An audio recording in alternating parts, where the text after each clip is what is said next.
Assalamualaikum warahmatullahi wabarakatuh. Kami dari kelompok 6 akan mempresentasikan materi tentang kaidah penalaran paragraf. Anggota kelompok 6 yaitu 1. Ridwan Juniantoro, 2. Dwi Aprilia Astuti, 3. Rito Sugiyarti, 4. Putri Rahmawati, dan 5. Leali Latifah.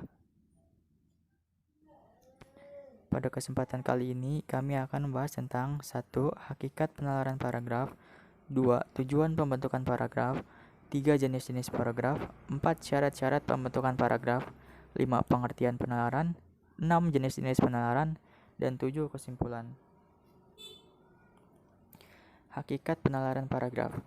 Paragraf merupakan himpunan dari kalimat-kalimat yang bertalian dalam suatu rangkaian untuk membentuk suatu gagasan.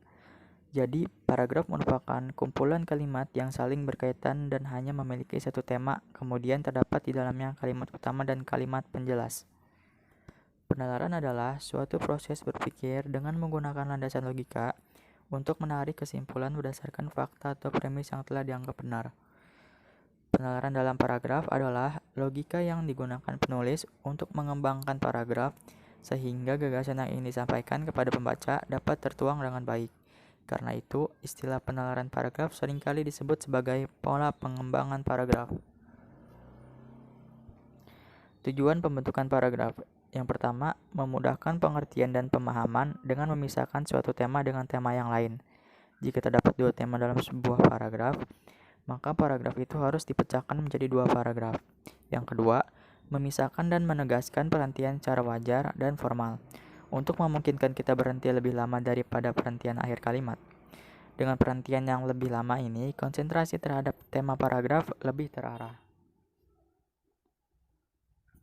Selanjutnya ada jenis-jenis paragraf. Yang pertama adalah paragraf pembuka. Paragraf pembuka adalah paragraf yang berada di awal bacaan. Paragraf ini bertujuan untuk membuka suatu karangan atau pokok pikiran dalam bagian karangan. Yang kedua ada paragraf penghubung. Paragraf penghubung adalah sebuah paragraf yang terdapat antara paragraf pembuka dan paragraf penutup. Dalam membentuk paragraf penghubung, harus diperhatikan agar hubungan antara paragraf tersebut teratur, serta disusun secara logis. Yang ketiga ada paragraf penutup. Paragraf penutup adalah paragraf yang dimaksudkan untuk mengakhiri sebuah karangan atau bagian karangan.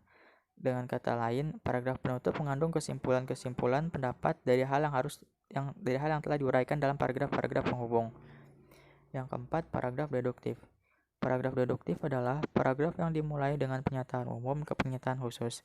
Kalimat utamanya terdapat pada awal paragraf. Selanjutnya ada paragraf induktif. Paragraf induktif adalah paragraf yang dimulai dengan pernyataan khusus ke pernyataan umum. Kalimat utamanya berada di akhir paragraf. Yang keenam ada paragraf campuran. Paragraf campuran adalah gabungan antara paragraf deduktif dan paragraf induktif. Kalimat utamanya berada di awal paragraf tetapi diulang kembali di akhir paragraf. Yang ketujuh ada paragraf merata. Paragraf merata adalah paragraf yang kalimat utamanya terdapat dalam keseluruhan paragraf tersebut. Paragraf ini tiap kalimat mempunyai kedudukan dan kekuatan yang sama dalam mendukung gagasan utama. Selanjutnya ada syarat-syarat pembentukan paragraf. Yang pertama ada kesatuan. Kesatuan dalam paragraf adalah bahwa semua kalimat yang membina paragraf itu secara bersama-sama menyatakan suatu hal atau suatu tema tertentu. Yang kedua ada koherensi. Koherensi adalah kekompakan hubungan antara sebuah kalimat dengan kalimat yang lain yang membentuk paragraf itu. Yang ketiga ada pengembangan paragraf. Pengembangan paragraf adalah hubungan antara gagasan utama dengan gagasan penjelas. Selanjutnya ada pengertian penalaran. Menurut Depdiknas, penalaran adalah cara atau perihal menggunakan nalar dalam mengembangkan pikiran dari beberapa fakta atau prinsip. Sedangkan ilmiah berpendapat bahwa penalaran merupakan cara berpikir spesifik untuk menarik kesimpulan dari premis-premis yang ada. Dari beberapa pernyataan tersebut, dapat diartikan bahwa penalaran adalah suatu proses berpikir dengan menggunakan landasan logika untuk menarik kesimpulan berdasarkan fakta atau premis yang telah dianggap benar.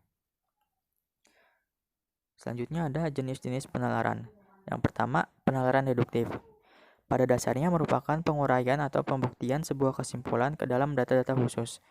Pola penalaran ini diterapkan dalam penulisan paragraf deduktif, yaitu paragraf yang kesimpulannya ditulis pada awal. Yang kedua ada penalaran induktif. Penalaran induktif adalah proses pengambilan kesimpulan secara umum berdasarkan data-data empiris yang ditemukan. Penalaran induktif yang digolongkan menjadi 3 yaitu generalisasi, analogi, dan sebab akibat. Dapat diterapkan dalam penulisan paragraf induktif. Jadi kesimpulannya adalah, paragraf adalah kumpulan kalimat yang saling berkaitan dan hanya memiliki satu tema. Kemudian terdapat di dalamnya kalimat utama dan kalimat penjelas. Tujuannya yaitu memudahkan pengertian dan pemahaman dengan menceraikan suatu tema dengan tema yang lain dan menegaskan perhentian secara wajar dan formal. Jenis-jenis paragraf meliputi paragraf pembuka, paragraf penghubung, paragraf penutup, paragraf deduktif, paragraf induktif, dan paragraf campuran. Syarat-syarat pembentukan paragraf yaitu kesatuan, koherensi, dan pengembangan paragraf. Penalaran yaitu suatu proses berpikir dengan menggunakan landasan logika untuk menarik kesimpulan berdasarkan fakta atau premis yang telah dianggap benar. Jenis-jenis penalaran meliputi penalaran deduktif dan penalaran induktif. Pada penalaran induktif diklasifikasi lagi menjadi penalaran generalisasi, analogi, dan sebab akibat. Sekian presentasi dari kami, kurang lebihnya mohon maaf. Wassalamualaikum warahmatullahi wabarakatuh.